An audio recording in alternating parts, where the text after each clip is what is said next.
The system dynamics take on economics. There is none.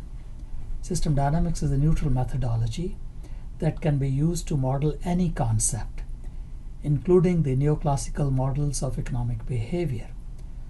Forrester's approach to modeling economic agendas is, however, uniquely different, which I think I understand now and that I have attempted to describe in this article. The neoclassical models of economics seem to revolve around the behavior of a role that aggregates the working of real actors and the market into the so-called rational agent.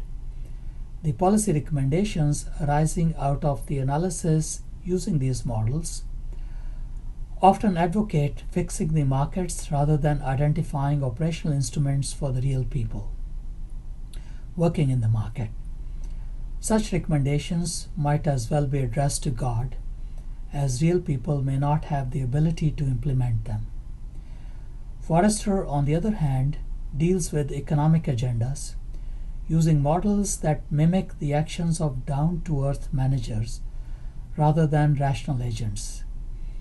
He separates market responses from policy roles and is thus able to point to operational instruments that can be implemented by the policy actors under any given market conditions.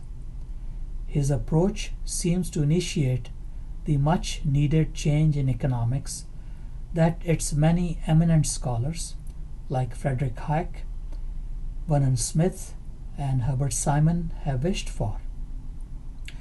I highly recommend this article to system dynamicists attempting to model economic agendas, economists wishing to operationalize the field, managers and policymakers dealing with firms, regions, and nations, and those wishing to learn about Forrester's work in general.